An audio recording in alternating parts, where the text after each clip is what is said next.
Buenas tardes, les damos la bienvenida a todos y todas. Estamos iniciando el ciclo de conferencia de esta 28ª Olimpíada Argentina de Filosofía, Secretaría de Educación Media de la Universidad de Buenos Aires. En esta oportunidad estará a cargo la conferencia del doctor Manuel Bernales Alvarado, quien es politólogo, es ancien miembro de la UNESCO, fue secretario de Medio Ambiente del Perú hasta su conversión en ministerio. El tema de la conferencia del día de hoy es desafíos de la educación a principios del siglo XXI. Bueno, los voy a dejar en compañía del doctor, le damos la bienvenida y adelante, doctor, estamos para escucharlo. Muchas gracias.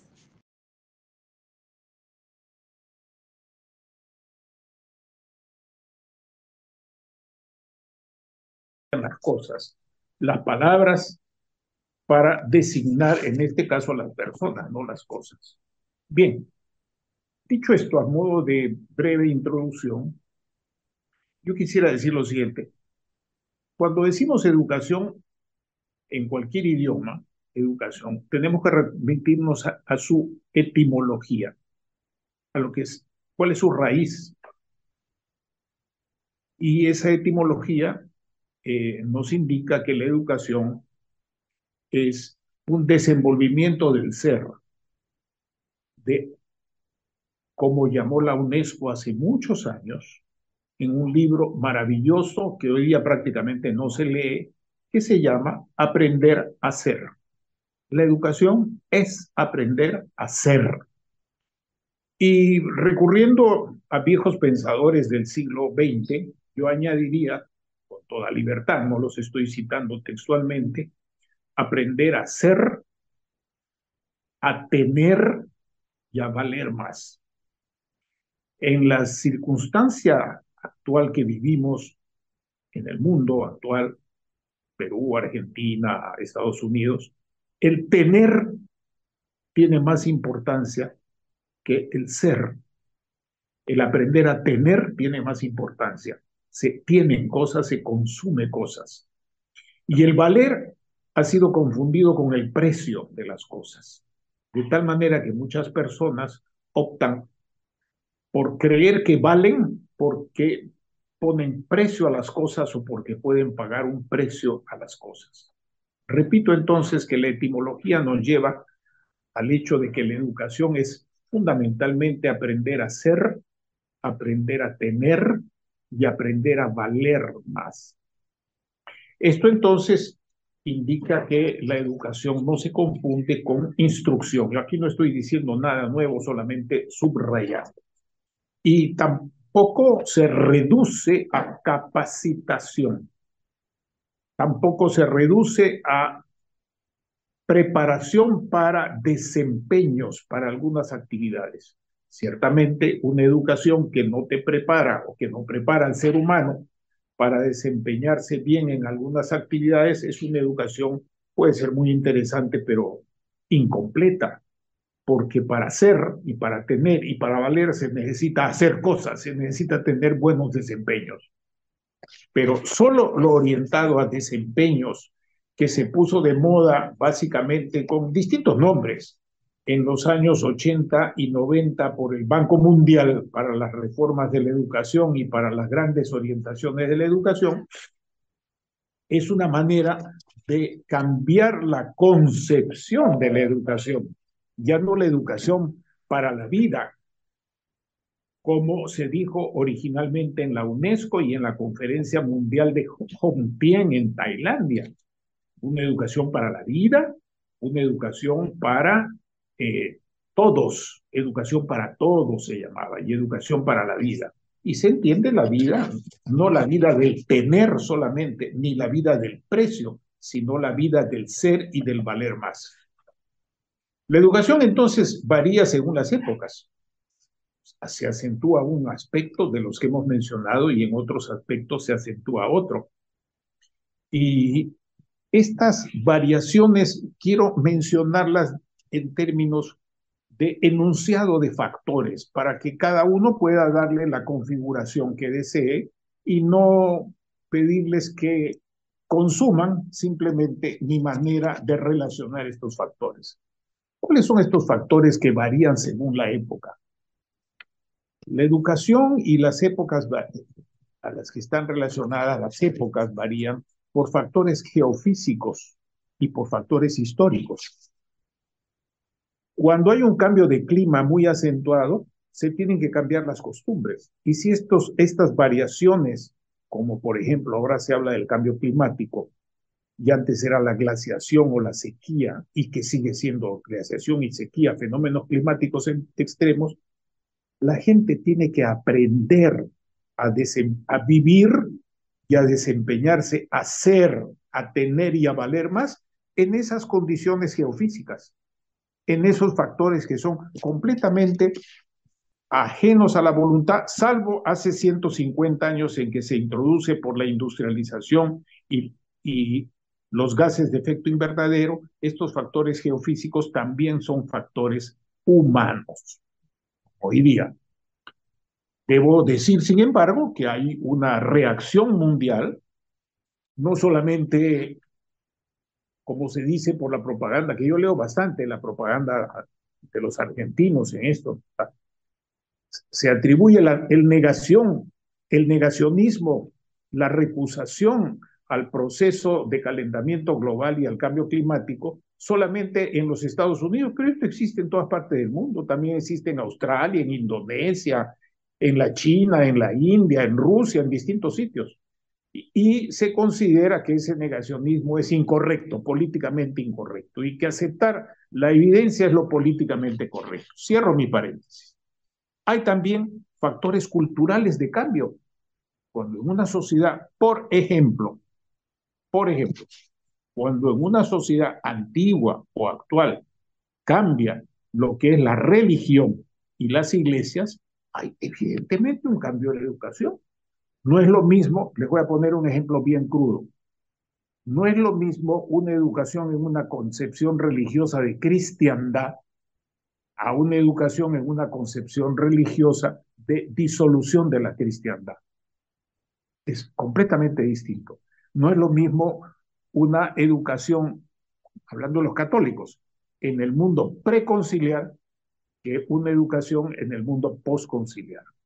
En el mundo preconciliar prácticamente había una especie de solidez del arquetipo educativo completo, mientras que en el mundo postconciliar la educación ha pasado a tener variantes muy importantes, todas ellas postconciliares, variantes muy importantes que se expresan en la forma como se entiende la religión y la forma como se entiende la iglesia y por lo tanto la forma como se educa. Y ahí hay opciones muy diferentes hoy en el mundo, tanto en el mundo industrial del norte como en el mundo industrial del sur que está emergiendo, o del mundo de eso que llaman sur global, que a mí todavía no me suena más que una categoría intelectual y no una realidad, porque no es lo mismo el sur de Haití, que dicho sea de paso está más al norte, o de Bolivia, que el sur de Indonesia, o de Australia, o de Nueva Zelanda. Son diferentes. De tal manera que cuando se habla del sur global, es una categoría que agrupa realidades bastante distintas. Esto me lleva entonces a otro factor, al cambio en la economía. La educación en el periodo de los descubrimientos del siglo XV y del siglo XVI es una educación completamente distinta. La educación que surge en el Renacimiento occidental o la educación que se da en la India o en la China con los grandes cambios de los pensadores no volvió a ser igual a la anterior, varía. Entonces son otros factores, digamos, económicos, culturales, religiosos, geofísicos, históricos, humanos. La educación en periodo de paz o en periodo de guerra tiene diferencias absolutamente fundamentales. La educación en el periodo de paz es una educación que se guía por la comprensión mutua. La frase es la comprensión mutua.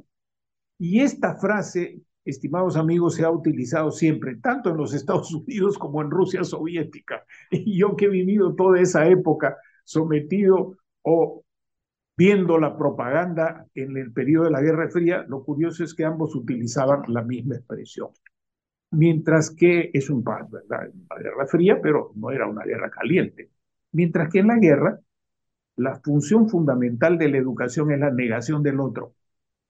No se le admite nada al otro. Todo lo que es el otro y no el yo o el sujeto o el nosotros es lo negativo. Y hay una educación en periodos de guerra, tanto de carácter general de educación pública, cuanto en los aspectos de información, de capacitación, de formación profesional y de otros factores mediante los cuales se aplica la educación, se aplica el conocimiento, se busca pasar de la doxa a la verdad, a lo firme, a lo que es inconmovible. También hay cambios de acuerdo a coyunturas. Hay cambios de acuerdo a coyunturas. Estas coyunturas pueden ser naturales y hay coyunturas que pueden ser humanas. Yo no me atrevo a decir que estamos viviendo una coyuntura límite. Es posible, pero quiero llamarle la atención sobre lo siguiente. Hoy día, cuando se habla de la guerra, en el teatro de operaciones de Ucrania, o cuando se habla de la guerra en Oriente Medio, particularmente entre Hamas y otros grupos islámicos como Hamas y el Estado de Israel, se ha llegado a hablar con naturalidad del uso táctico de bombas atómicas.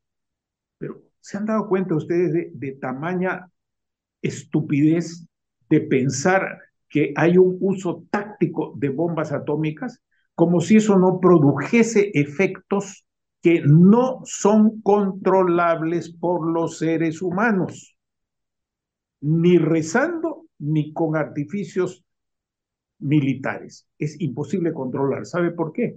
Porque nadie controla el viento. Y cuando el año 86, recuerdan ustedes, y si no averiguan en Wikipedia pueden verlo, explota la planta de Chernóbil en Ucrania, en esa época era parte de los estados de la Unión de Repúblicas Socialistas Soviéticas. Los efectos se sintieron rápidamente alrededor de Ucrania, menos en Rusia y mucho más en Suecia y hasta en Inglaterra con la lluvia radioactiva y los efectos de la radiación, simple y llanamente por los vientos.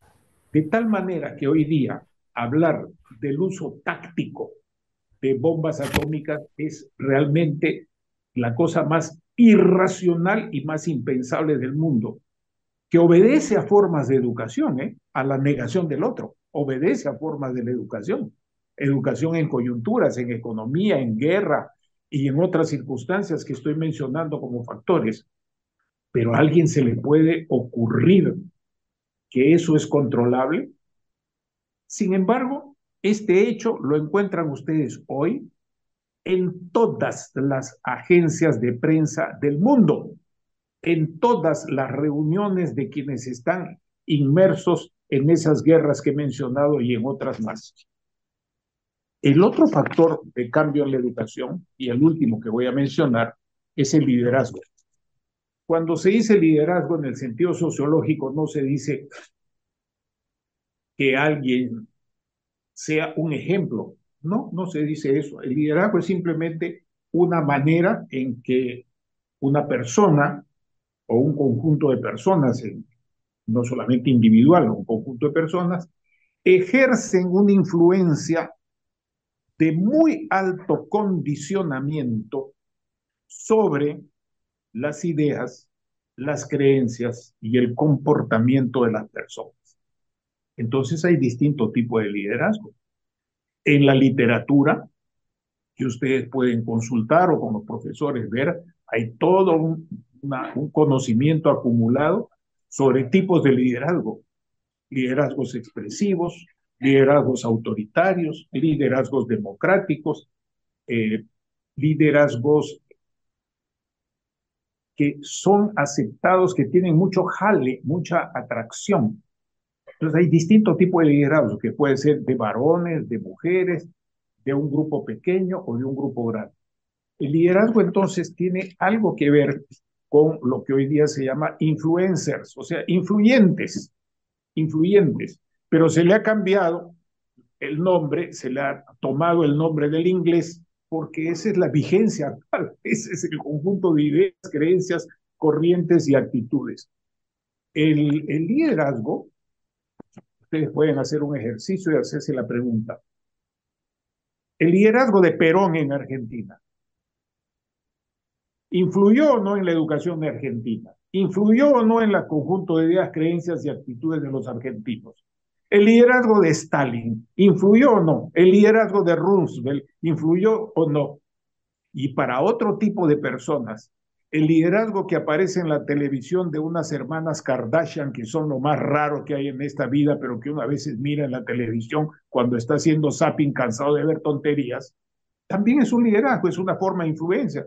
El liderazgo de Maradona, el liderazgo de Messi, el liderazgo de Lula, o sea, o el liderazgo de Castro, o el liderazgo de los personeros hoy en la derecha francesa, son liderazgos. Unos son juzgados buenos, otros son juzgados malos, depende de un último factor que tiene que ver con la educación y con estos factores que estoy mencionando, con la educación como conjunto de factores y con estos en particular. Es lo que llamamos de antiguo perspectivismo. Acuérdense ustedes que son lectores de filosofía, mejores que yo, que soy un aprendiz a mi edad, sigo siendo aprendiz. Foucault utiliza el cuadro de las meninas para hablar de las distintas perspectivas. Y en sociología, en ciencia política o en ciencias sociales, eso se llama perspectivismo, pero se usa también tanto en la filosofía como en la educación. Y entonces este perspectivismo hace que valoremos estos factores de distinta manera. Esta valoración tiene que ver no solamente con criterios, vamos a decir, criterios o elementos de juicio. Estoy tratando de hablar en este punto con bastante formalidad y rigor, criterios y elementos de juicio objetivos, sino con criterios y elementos de juicio subjetivos, psicológicos e interpsicológicos entre varios yo, y también de lo que se llama la psicología colectiva, la psicología grupal. Bien, repasemos ahora cuáles son algunas de las tendencias mundiales que están ejerciendo influencia sobre las distintas experiencias de educación. Las voy a enunciar para que ustedes también puedan hacer su propia combinación, hagan su propio paradigma, tengan su propio juicio. Yo no pretendo vender un juicio, sino explicar algunos factores que en mi ya larga vida han jugado y que yo he recogido tanto de experiencias en mi país, en Argentina, en el Asia, en distintos lugares, y que he aprendido de profesores en la secundaria y sobre todo en la Universidad Católica de Lima y en San Marcos también, en la Universidad Agraria como alumno libre también, Universidad Nacional Agraria, de un conjunto de profesores que eran para privilegio que me tocó vivir a mí y a los de mi generación, los que entramos a la universidad en el año 1960 para ser específicos, tuvimos el privilegio de tener profesores que eran citados en enciclopedias de distintas disciplinas, eran pocos peruanos citados en filosofía, en sociología, en antropología, en historia, en jurisprudencia, en geografía. Entonces, hemos tenido ese privilegio de estudiar con profesores que eran citados y que hasta hoy siguen siendo citados como referentes del conocimiento. Dicho esto, no para decir que me crean a mí, sino simplemente para contarles lo que es mi experiencia, lo que es mi bagaje intelectual y afectivo, que es un factor que tiene que ver con el conocimiento. Y con este criterio, vamos a ver que hay megatendencias que condicionan la educación. Yo creo que la más importante que hay ahora es la mega tendencia eh, eh, de conjunto, de política, de economía, de ideas y creencias que se presentan primero después de la caída de la Unión Soviética, con una corta hegemonía estadounidense, y luego con la pugna actual entre factores hegemónicos notables, que ya ustedes imaginarán cuáles son, pero hay otros que no se mencionan, que son factores que están presentes y que tienen que ver con ideas, creencias y actitudes religiosas. Y están presentes tanto en el mundo occidental como en Oriente Medio y como en el Extremo Oriente, tanto en el hemisferio norte como en el hemisferio sur. Y este es un asunto que en algunos casos tiene raíces que están antes de Cristo, de la datación, antes de nuestra era o antes de nuestra época, como se suele decir, para no hablar religiosamente. El otro elemento que es importante y que está siendo revisado en este momento con un alto sentido crítico se ha originado en el sistema de Naciones Unidas y en la influencia de los años 60, 70, 80 y que desembocan en lo que fue el año 90, por ejemplo, la Conferencia Mundial y la suscripción de los derechos del niño, luego de los derechos económicos, sociales y culturales, y finalmente ha desembocado en los famosos ODS, Objetivos de Desarrollo Sostenible, que hoy han sido suscritos formalmente por muchos países, pero que en la práctica muchísimos de ellos no tienen en su práctica, en lo que hacen, en su educación y en su toma de decisiones privadas y públicas, se aleja bastante de eso. Por ejemplo, no es lo mismo la aplicación de estos ODS en países que están sujetos a la influencia de Naciones Unidas, de la Secretaría General, de las agencias especializadas, entre ellas la UNESCO, aunque mucho menos, mucho más el Banco Mundial, que aquellos estados que tienen su propia capacidad para seguirlos o no seguirlos. Y eso lo vemos en Francia, en Estados Unidos. Los alemanes son más apegados a algunas cosas, pero los daneses no, los británicos no, los rusos menos, y los chinos ni siquiera sabemos, solamente consumimos la información que se tiene. ¿Qué relación tienen estos objetivos de desarrollo sostenible? Porque ahí está la educación, ahí está la educación. Para mí lo que hay que ver no es el enunciado del famoso objetivo, hay que leer la letra pequeña. En la pie de página está el diablo, en la pie de página está LQQD, lo que se quiere demostrar, lo que se quiere hacer. Y esto tiene que ver con los famosos ejes transversales que están de super moda. Hay ejes transversales para todo. Y yo debo decir que mi generación es en parte, es corresponsable, porque a través de la UNESCO, del Banco Mundial, de experiencias nacionales, hemos pasado a nutrir esos ejes transversales que han sido desligados de lo que Karel Kosic llamaría la totalidad concreta. Y entonces hay gente para los cuales, de personas, estados, grupos, individuos, varones, mujeres, para los cuales no es el conjunto, no es la totalidad concreta, la forma como se imbrican los ejes transversales, sino que creen, tienen su doxa, su preferencia, por un eje transversal. Entonces, ese eje transversal en muchos lugares se declara eje por los pobres. En otros casos se trata el eje transversal de la mujer. En otros casos es el eje transversal de LGBTQYX. En otros casos es el eje transversal para el trabajo. En otros casos, así hay varios ejes transversales de distinto tipo. El problema está en que se han desconfigurado, en que ese paradigma de totalidad compleja, ese modelo, paradigma o forma de configurar eh, la noción de lo que debe ser algo, de lo que es algo, perdón, se ha desconfigurado y la gente se orienta fundamentalmente por sus partes, por el fraccionamiento. Y así, eso lo van a ver ustedes reflejados de una manera muy clara en los planes de estudio, que la gente equivocadamente le llama currícula. No, la currícula es la política general, lo que se quiere hacer. Los planes de estudio son lo particular. Y uno puede tener distintos planes de estudio dentro de una misma política curricular. Esto entonces lo vemos claramente cuando en muchos estados, universidades, ministerios de educación y actividades privadas también, la instrucción se centra sobre un factor, sobre un eje transversal. Y prácticamente no existen los otros. Yo lo veo todos los días con los estudiantes de ingeniería, con quienes por azar de la vida estoy más cerca ahora que con los de ciencias sociales.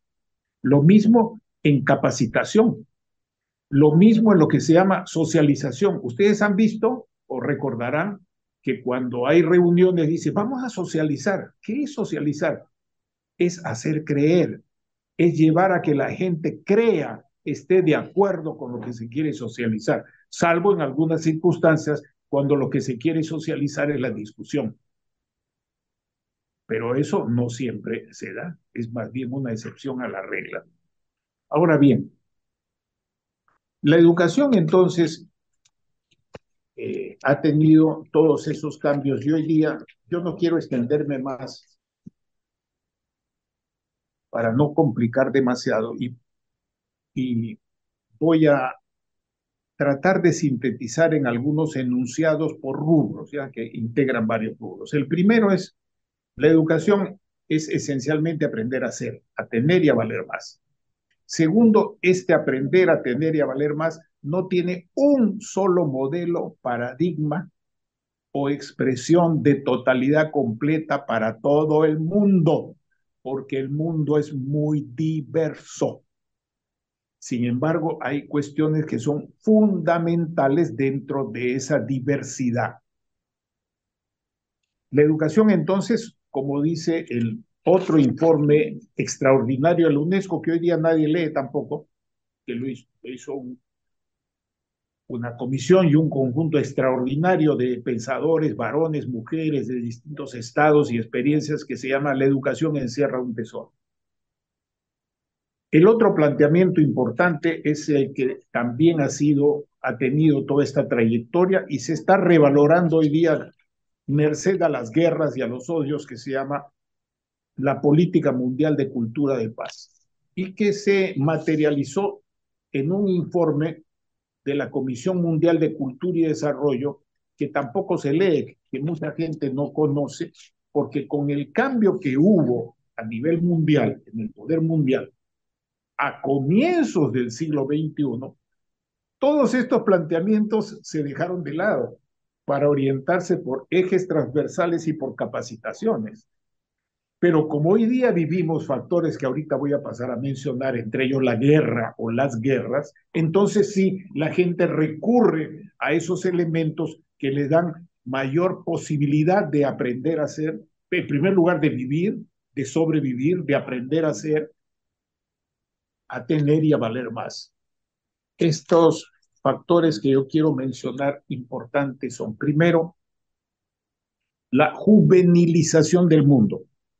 La explosión demográfica y el desbordamiento poblacional del campo a las ciudades se expresa en una alta composición en el sur del hemisferio mundial de gente joven, mientras que en el norte del hemisferio mundial se encuentra poca gente joven. Y el norte, excepto China y excepto Rusia como dos países, potencias importantes, grandes, todos los otros, desde Rusia, que es Europa Oriental, alguna gente cree que Rusia no es Europa, están más confundidos que un chancho en misa, como dicen los chilenos. De Rusia para el occidente se vive la migración. Y la migración es un fenómeno humano que siempre ha existido y que en algunas épocas ha cambiado las vigencias y las culturas y hoy día es un factor sobre el cual no se sabe en qué va a acabar o cómo va a seguir desarrollándose. Esto varía entonces, esta migración tiene impactos diferentes si se trata de estados que en la ciencia política se llama de poder abierto o estados de poder cerrado. Los estados de poder cerrado no quieren saber nada con la migración. Los estados de poder abierto, sean buenos, malos, feos, grandes o pequeños, dominantes o dominados, sí están sujetos a un proceso de migraciones y de factor juvenil junto con sus ideas y creencias, en gran parte de las cuales son religiosas, que no corresponden a las categorías, a los paradigmas, al conjunto de ideas, creencias y actitudes vigentes en los países que tienen esa recepción y que por lo tanto tienen un gravísimo problema de educación. Ejemplo, podemos poner España, Francia, Suecia, y también lo van a tener muy pronto en otros estados como Polonia, o ya lo tienen en Italia, pero los italianos que tienen una manera de ser un poco distinta a la de otras sociedades europeas, saben asimilar mejor estas cosas. Esa es mi percepción, puedo estar equivocado. El otro elemento que quiero mencionar que está cambiando aquí es la dinámica de los mercados. Uno no puede sustraerse a la dinámica de los mercados. Hoy día todo se compra y todo se vende. Y por supuesto, como dije al comienzo, se confunde valor con precio. Hay hasta unas famosas coplas, ¿no?, de no confundir valor y precio, pero eso se confunde. Y para no extenderme demasiado, quiero mencionar otro elemento técnico en penúltimo lugar, el elemento técnico que es la computarización. La computación y la inteligencia artificial están impactando de una manera brutal en el conjunto de comportamientos, ideas, creencias y actitudes de la gente, tanto en paz como en guerra. Tanto en paz como en guerra.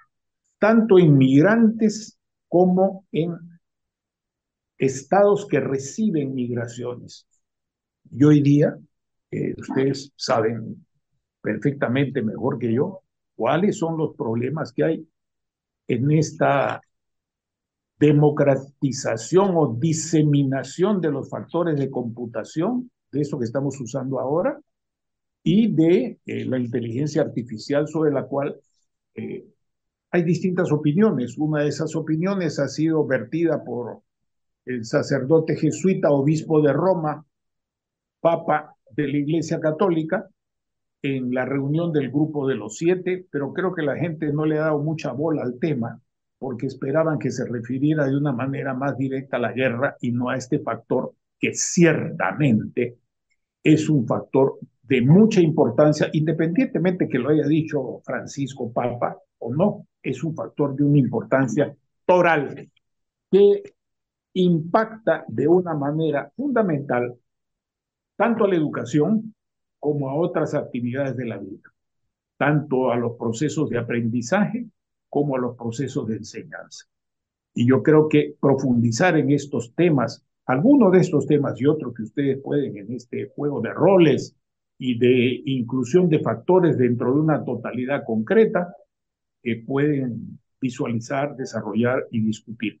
Yo no quiero sino agradecerles que me hayan permitido compartir estas creencias, algunas opiniones que puedo justificar bastante, pero algunas otras creencias también que tienen que ver con las percepciones y con el perspectivismo que todos tenemos y que mediante un trabajo de enfoque y método de disciplina podemos mejorar nuestro conocimiento y nuestra comprensión mutua. Les doy un pequeño ejemplo. Hace poquito estaba mirando en este telefonito que estoy usando ahora una frase que profesores de una importante universidad, la frase interpretaban de una manera incorrecta porque no leen bien, porque están acostumbrados a sus números y algunas cosas, pero un texto no lo leen bien. El texto decía que Colombia y el Perú gastan mucha agua por la demanda de agua para la agricultura y para las hidroeléctricas, por la demanda. Y el comentario de los profesores fue, pero sin las hidroeléctricas no se gasta agua, solo hay evaporación. Entonces, a mí me daba hasta tristeza tener que decirles, lean bien, y lo que, porque no es lo mismo la demanda de agua que el factor evaporación de agua en la agricultura. Ahí no se refería la frase a la evaporación, se refería a que se busca más agua para la agricultura y se busca más agua para las hidroeléctricas, lo cual es cierto, y eso disminuye otras opciones para uso de agua. Pero eso no se leía bien y la gente entonces no interpreta bien esto que es fundamental en educación, que es sujeto, predicado, verbo y complemento. Gracias. Chao.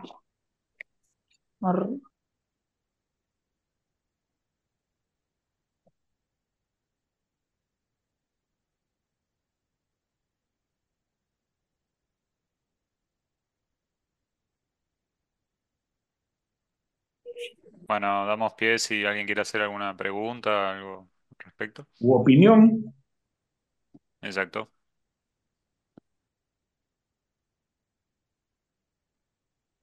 aunque ya es un poco avanzada la hora para ustedes allá, debe ser cerca de las 3 de la tarde, ¿verdad?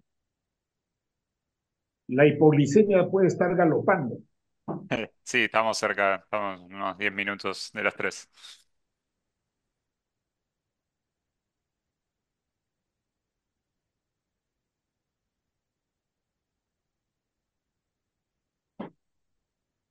Bueno, si no hay preguntas o algún comentario, obviamente agradecemos a todos por venir y obviamente le agradecemos al licenciado Bernales Alvarado por las palabras y por su opinión.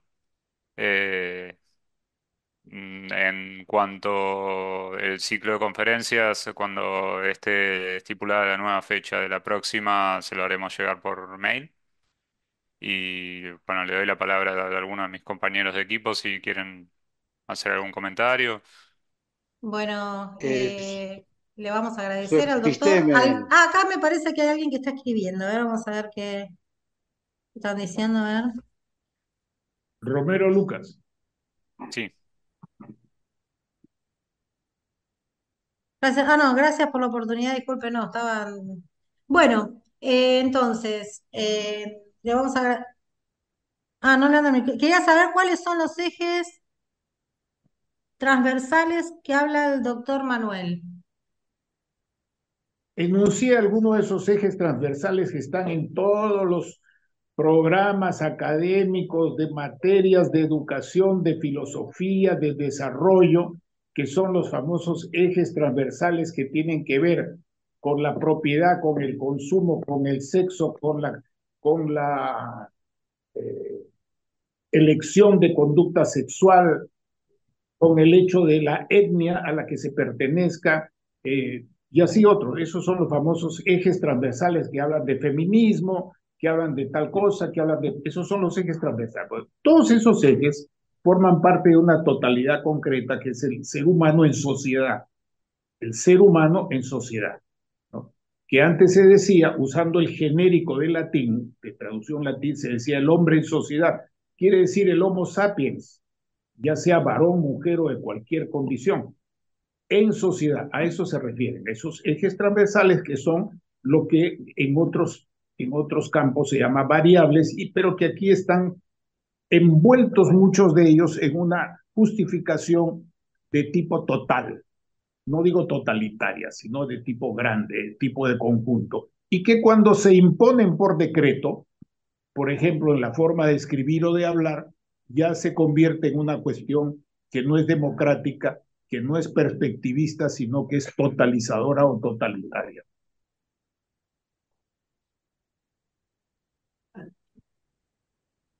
Bueno, gracias, doctor. Eh, Acá hay alguien también que escribe. No puedo Sí, leerlo. yo lo puedo leer. Sí. Si me pones de nuevo, puedo leer la pregunta y hacer el comentario.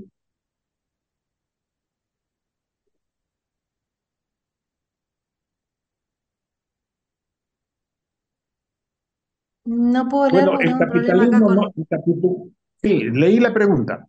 ¿La Primero viste? quiero decir que hoy día hay una discusión muy fuerte sobre, y la estaba leyendo justo antes de la presentación y no quise incorporarla, pero la voy a mencionar ya que gracias a lo que ha escrito la persona ahí,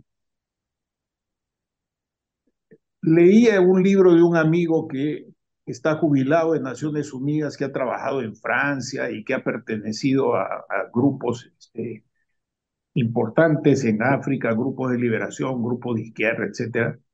Decía que parte de la instrucción que recibían en sus células para su capacitación partidaria era el estudio de cómo el capitalismo ha variado. Y efectivamente, hoy día hay un capitalismo estadounidense como hay un capitalismo chino. Uno es un capitalismo de poder cerrado, de partido único que domina toda la sociedad, y el otro, la sociedad no está dominada por un partido, sino que está dominada por lo que se llama en ciencia política o en sociología, grupos de poder, grupos de interés materiales o de vocación ideológica, o por una conjunción de estos que en Estados Unidos se le llama el grupo, el bloque militar industrial.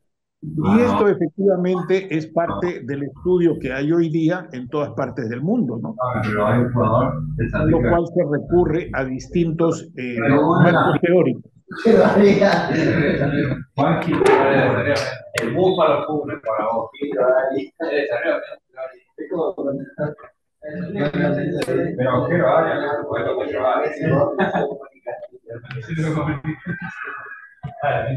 A ver, doctor, espere un segundito que voy a hacer que...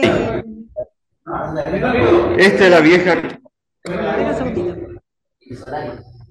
Se escuchan todas las voces a la vez. Espere, doctor, que voy a hacer que silencie el micrófono esta persona.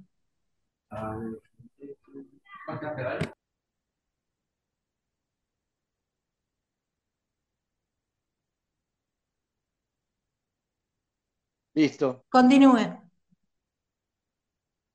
Ahí tenemos la imagen de un pensador, ¿verdad? Bueno, no solamente es el capitalismo, ¿no? El capitalismo es lo dominante, pero la insatisfacción siempre ha existido en toda sociedad, siempre ha existido insatisfacción.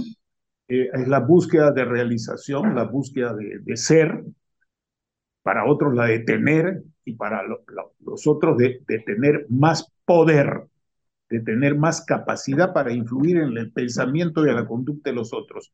Este es un factor universal, no se expresa únicamente en el capitalismo. Como dice una vieja novela de Somerset Maugham, referida a un aspecto de la vida de Maquiavelo, Nicolás, uno de los fundadores, el más importante para mí, de la fundación de la ciencia política en Occidente, y no en todo el mundo, porque hay otros fundadores en el mundo asiático, chino o de la India. Entonces y ahora existen estos factores, esta insatisfacción material y espiritual, entonces y ahora existen. Y eso se estudia con ese fenómeno, o esos fenómenos se estudian con distintos métodos, con distintos enfoques teóricos, perdón, y con distintos métodos para los cuales hay experiencias y modelos para explicar factores micro, factores macro, factores estáticos y momentos, digamos, y procesos también, ¿no? Ahí me quedo. ¿Puedo decir una cosita? No sé si se escucha. Sí, sí, se escucha. Ah, no, que respecto a lo que decía Manuel, digamos, cuando yo entré, esto de ver el contexto y cómo se relaciona la educación, me hizo acordar a una vez que fui a visitar las ruinas de San Ignacio y contaban que los jesuitas tardaron como 20 años en pacificar a los guaraníes.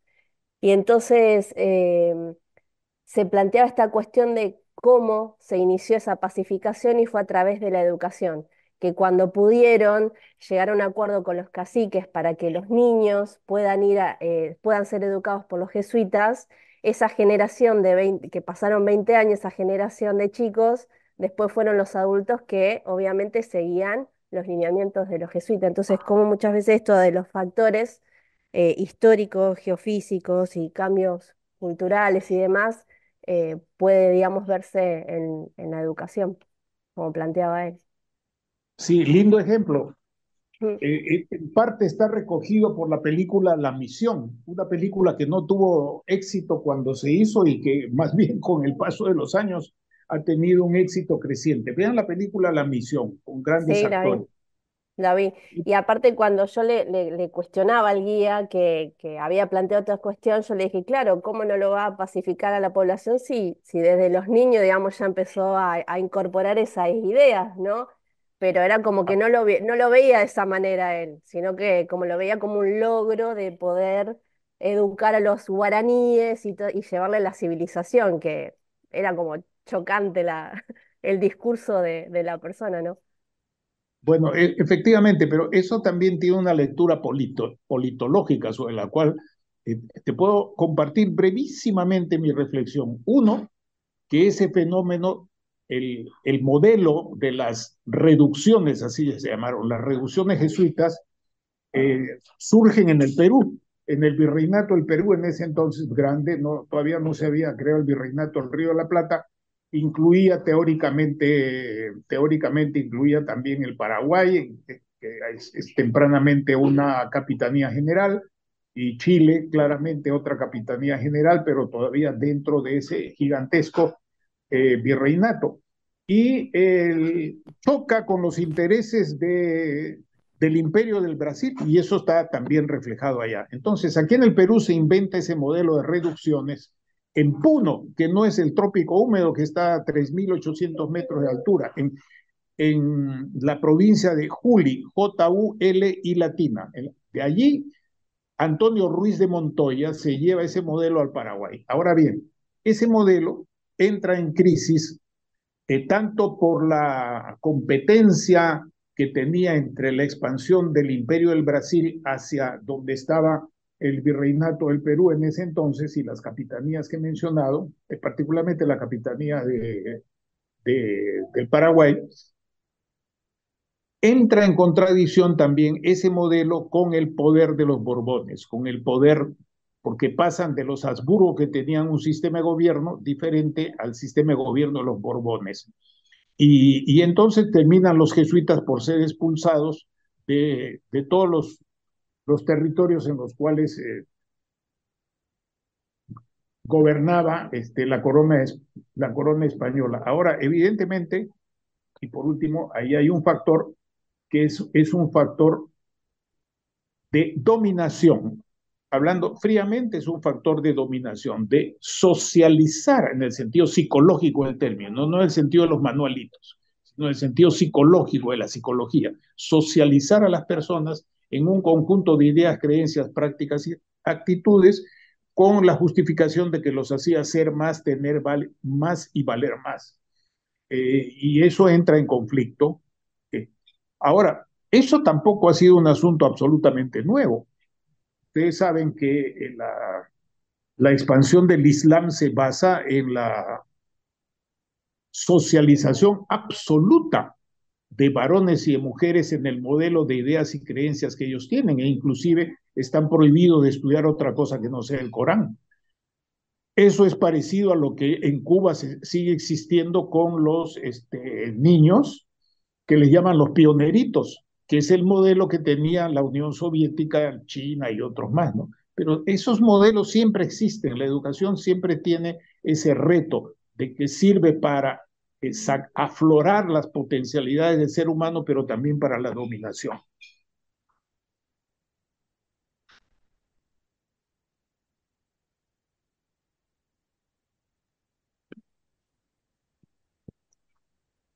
Bueno, ¿alguna otra comentario o consulta que quisieran hacerle al doctor?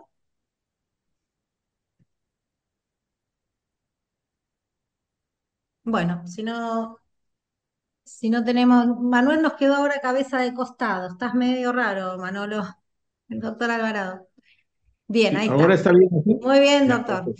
Ahí estamos, lo vemos bien. Bueno, entonces los vamos a agradecer a todos, al doctor Alvarado y a todos los que están